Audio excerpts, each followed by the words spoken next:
Welcome to the Dairy News and Views podcast, a production of the Iowa State University Extension and Outreach Dairy Team. Our podcast covers current educational, research, and industry tools available for your operation to manage healthy cows and calves while producing the highest quality dairy products. Thanks for joining us today on Dairy News and Views from the ISUEO Dairy Team. I'm Jenn Bentley, Northeast Iowa Dairy Field Specialist, and I'm here today with my Extension colleagues and Dairy Team as we kind of recap 2023 and we look forward to 2024. So on the call, we have Northwest Iowa Dairy Field Specialist Fred Hall, Larry Tranel, who's housed in Northeast Southeast Iowa, Dr. Gail Carpenter, and Dr. Phillip Jardon, Dr. Shearer and Wesley Shearer, all based on campus. So we're all here today and going to talk a little bit about what we've been doing in the past year and looking forward to next year. Welcome to the podcast. Happy to be here, Jen. Yeah. Yes, when you start talking about what we did in the past year, I guess one of the things I kind of think about, Gail, is just the Dairy Heifer Project. And I'm just kind of wondering, maybe that's something we could start off with of how that grant went and what kind of activities we all did.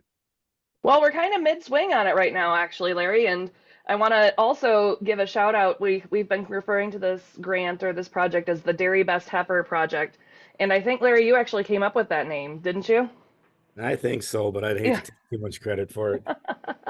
Well, that's what I keep calling it. And actually, when I write about it in my planner, I'll always abbreviate it DBH and for Dairy Best Heifer. So that's a RME grant that we were awarded this past year because we really believe as a team that heifers are a great opportunity for the productivity, the profitability of a lot of dairy farms. And it's a great area of opportunity for a lot of dairy farms. So Jen and I have been traveling around the state for the past couple months, and we've been visiting farms and helping them weigh and benchmark heifers. And we've also had a great chance to work with some undergraduates on this as well.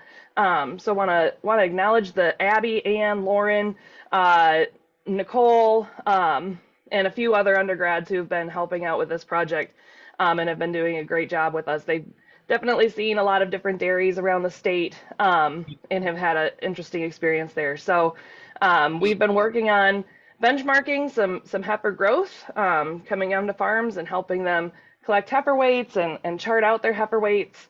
And we're working on getting a few of those benchmarks reports put together yet for a couple farms.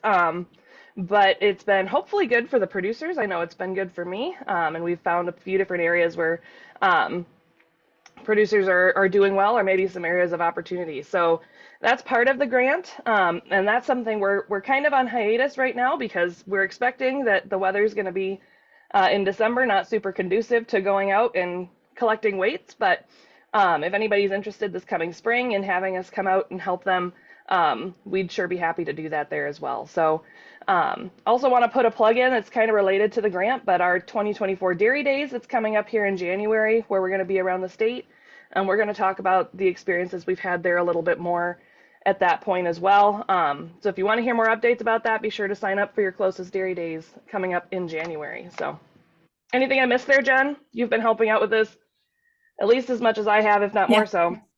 Yeah, I think you recaps it really well. I think it's been kind of fun to get out on the farms and just see what producers are doing. And I think it's really caused them to kind of take a step back too, and kind of gives them an idea, just kind of reevaluate their heifer program. And as we're going through the benchmarks, they're getting ideas of what they could be improving on or changing to. Yeah, I think just a benchmark of trying to get the mature body weight of animals and how important that is, because we ran through that in Dairy Days last year, and just how important some of those benchmarks are. So sure appreciate that. Okay, another topic I'm kind of thinking maybe we should talk about a little bit, just robotic milking systems. And boy, the state of Iowa is just really continues to grow. So we're kind of being a leader initially with robotic milking systems, but it continues to grow. Like even for some the smaller, larger, just any kind of size farm is starting to really take a look at them. a lot of different brands out there. And so I think that's just something that we've got that spreadsheet available for people to take a look at the economics to compare to their present system. And speaking of economics, I guess our financial analysis, we still do quite a few financial analysis for dairy farms. And just as we did them in 2023, that cost of production, boy, continues, that inflation continues to creep up this cost of production. And maybe Fred has a few comments on what the milk prices are going to do. But as we take a look at that 1850, even into 19, I think that's kind of a range of what I saw for a lot of conventional farms in that cost of production, but it varies so widely. You know, we've got some that are probably down in that 16, 17. We've got some at 22, 23, and just the long-term sustainability of farms as if they don't take a real good look at their cost of production. So that's something I just offer that's available to any dairy farmer in Iowa that wants to take a look at their cost of production. And the low-cost milking parlors, I guess I'll just hit on that one real quick as well. Progressive Dairyman kind of labeled that low-cost parlor, the Trans-Iowa low-cost parlor, kind of the best-kept secret in the dairy industry, which I thought was kind of cool. Had some very good testimonies from some of our dairy farmers in Iowa. Scott Wiedemeyer and Jay Schonbacher, just in what they have experienced with these low-cost parlors, and they're just surprised that more people don't put those in. So those are kind of a couple topics I guess I would add into it a little bit. I don't know if anybody else has had some experience with those topics that they want to share a bit about.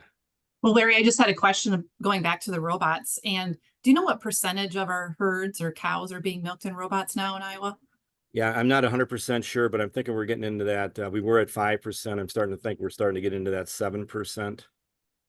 Okay, so we're definitely moving along where there's, we're getting close to probably, I mean, it's not quite 100 farms in here, but there's some like 75 to 80 farms or something like that in the state of Iowa that are milking with robots now. So it's getting pretty significant.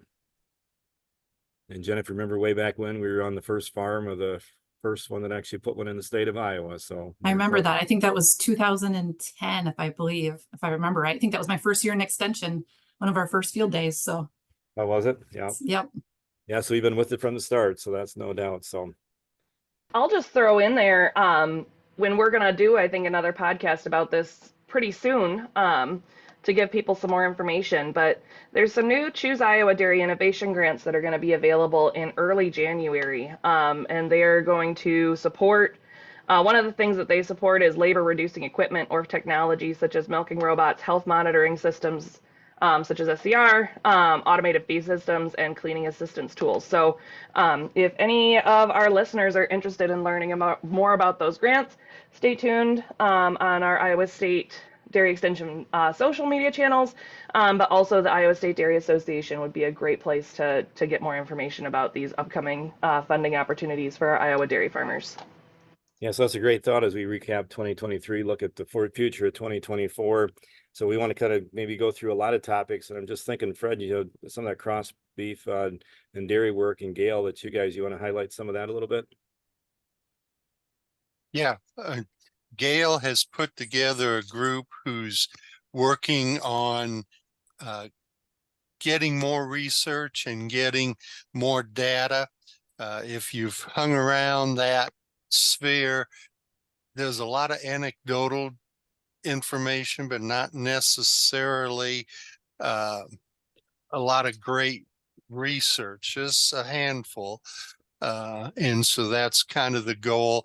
Let's see, we've got researchers in New York and Iowa, Kansas, I believe. Who else have we got involved, Gail? What I've learned going through some of these different professional development opportunities and talking to people in other states that are working in the beef on dairy world is that these calves travel a lot. So we've talked to some of our peers out in New York, and we find out these calves are coming all the way down to Iowa after they're weaned, and then they go somewhere else, right? We don't know where. And so these calves are on the truck a lot and spending a lot of time traveling, maybe a little bit more traveling than even some of us do on a regular basis. So there's some traceability issues and some traceability challenges that come when we're trying to do research and understand how to manage these calves better. But there's also a lot of transportation stress that comes with it. So there's definitely areas of opportunity when we're talking about education and extension, as well as some new research projects, because we there's still a lot of gaps in our understanding. Like Fred said, there's a lot of anecdotal stuff, but a lot of gaps in our understanding as well. And I'll throw in that in March, we have our I-29 Moo University Dairy Beef Short Course. It's the oldest and largest running dairy beef program in the country. I think this will be our 14th year of it, and we've changed dates. So I'll to let everybody know, it had traditionally been the first day of the Central Plains Dairy Expo. Now it's the last day. It'll be Thursday, the 21st, and we'll be in the auditorium. So we will have classroom seating, tables and chairs, and be able to hold 400 people. So you won't have to sit on your neighbor's lap while you're listening to the program. So Tables and chairs, and I just think of all the old time programs where they're done in person, and maybe you guys want, and we're doing so much more on social media now with your webinars and the podcasts and things like that. You guys want to talk about how many of those you're doing and some of your hot topics there? yeah, in the pandemic era, we realized we weren't going to do live programming during that time. So we put together the dairy webinar series, and it's driven by hot topics. It's not something we put together a year in advance, but as hot topics come up. And I think that's been kind of the lifeblood of it. To date, we have over 700 people who have registered for programs. We archive them, so we may not have a big crowd live, but then within 120 days, we usually can triple or better than the numbers. The last one, we were tickled. We had Dr. Shearer and Dr. Jardon do a program on lameness, and that was really well received. So, yeah, we have some we do in January every year. We have Dr. Toddy come in and talk about climate and weather, and this year, I think it'll be exceptionally pertinent because we are seeing some weird things. I don't know about you guys, but the idea of a 50-degree day in Northwest Iowa a few days before Christmas just really buffaloes me. So, yeah, we're excited about the program, and it's been well received. Yeah, good to hear about that. And Jenn, with the podcast, I know we've got somebody working with Reagan, social media wise. How's that going? Yeah, so we started this podcast during the pandemic as well as a way to reach out to our audience and our listeners. And the response has been very good. It seems like, I know when we've been doing this heifer project, getting out on some farms, and we get producers saying, oh yeah, I listened to your podcast the other day. So it is fun to hear people picking up the podcast and using the information. So we're continuing to do it, and we'll probably will stick with it in 2024. We also, I guess, what has it been, a year, Gail, that we hired a student that is, I guess, spending more of their time on the social media end so that we have a better presence of our information out on our media outlets. It seems like that's how a lot of our younger generation is getting their information these days. And so we wanted to make sure that we were reaching that audience. So Reagan's been doing a fantastic job of creating the content and the graphics and all the information that we can get plugged out that way. Gail, any comments on that part? Yeah, that's been a lot of fun. I think Reagan was one of the first undergrads that we hired as kind of a way to help us, keep on top of some of the editing and stuff that we're doing, as well as take our social media up a step. And since then, we've had an opportunity to work with a few more students. So we're starting to plug in a little bit more with some of our undergraduate talent here at Iowa State. And it's been a lot of fun to bring them onto the team and see them learn, as well as help us out a little bit. Yeah, it all sounds great. And Fred, you mentioned Phil and Jan, so they're here with us as well. So with that webinar, so Phil, you just started. Why don't you introduce yourself a little bit to the group, and then just some of the programs you and Jan might be working on. All right. So yeah, I grew up in Iowa, but most of my career has been in California. I've worked at the university out there, and in the last 11 years, just before coming here, as an industry, working for Elanco Animal Health. So I can tell you that I'm really excited about being here in Iowa, and especially the way the dairy team has welcomed me, including me on things, and helping me get my feet wet, and getting back in touch with everybody here. It's been great. So you and Jan did this webinar on lameness, and so major programs that you're going to be working with, Jan, as well. Yes, and I'm Jan Shearer. I'm the current extension veterinarian. I'm passing off my duties as extension veterinarian to the very able hands of Dr. Jardon.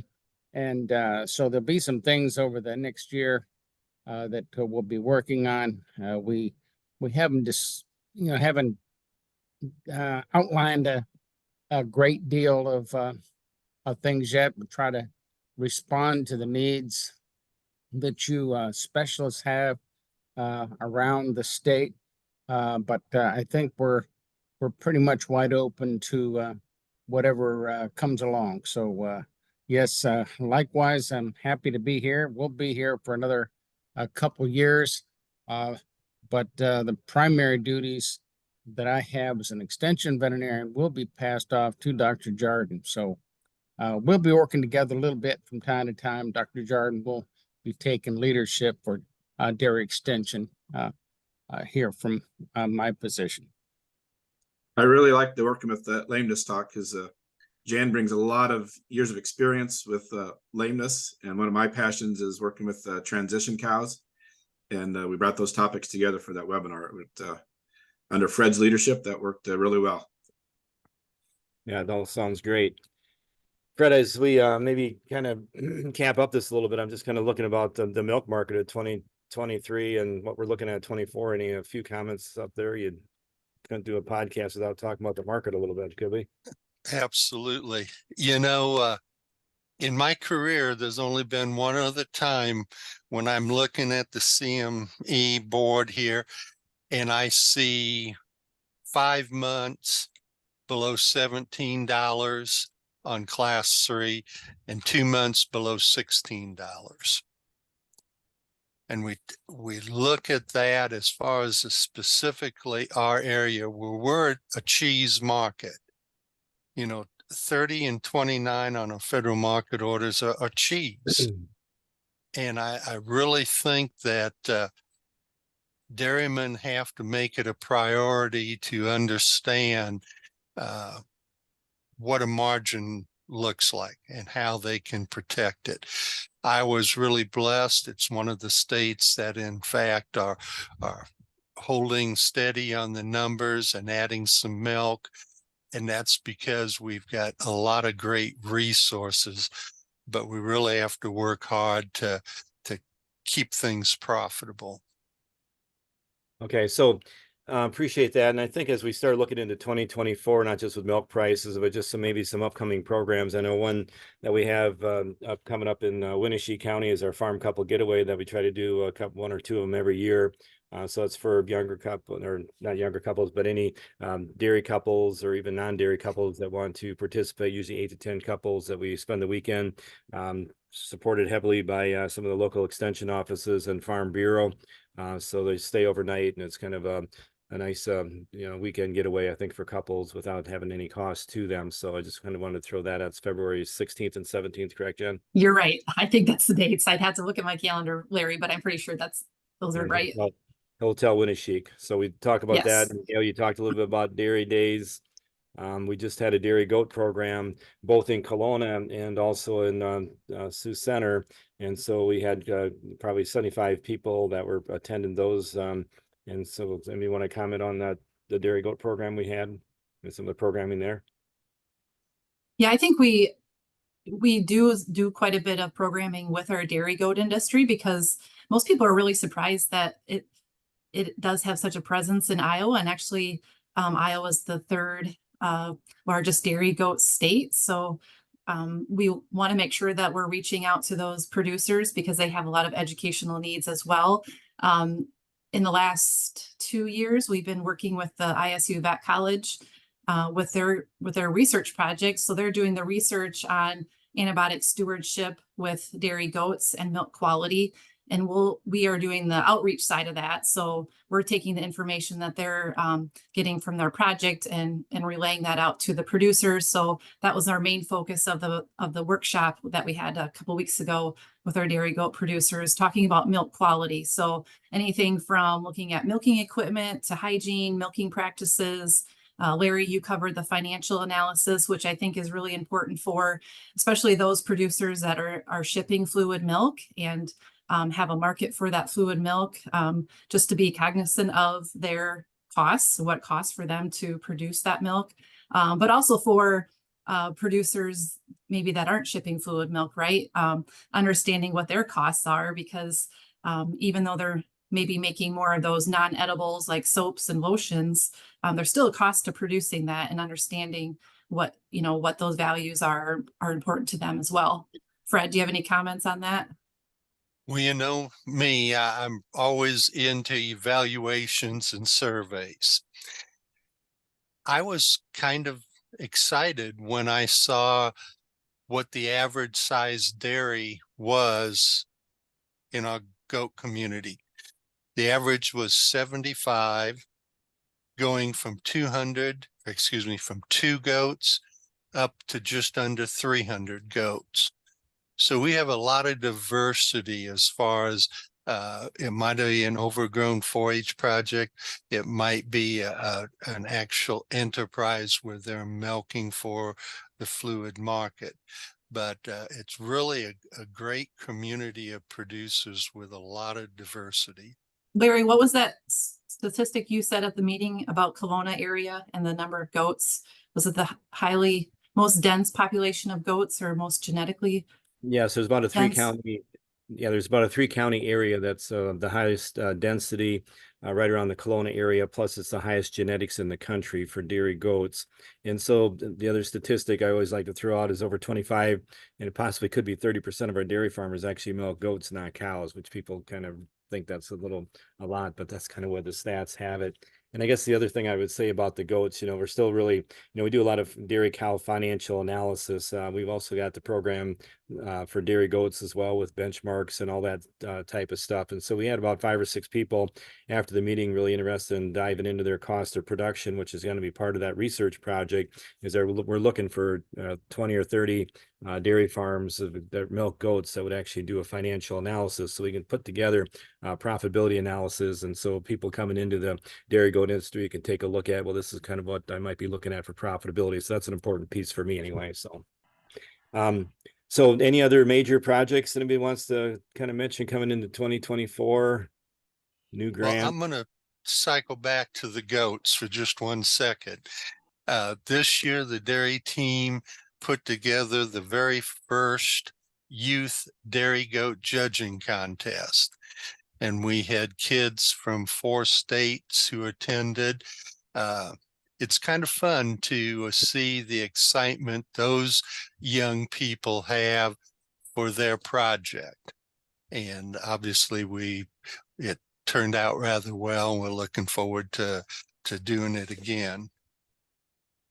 Yeah, and Fred, as you mentioned that, I forgot to think about that, but the egg lenders, when you talk about surveys, so we've got that egg lenders seminar that we did last year. We had close to 200 people out here. You had how many, and how the evaluations go? Right at 70. We had a great program, and evaluations are very positive. This year, I think the best story is when you can evaluate trend lines and see where different things are going in your industry. So we put together a 5-year trend line for the ag lenders. And it's not all about just showing growth, but it's ask specific questions. What's are you seeing? And the take home for me was working capital.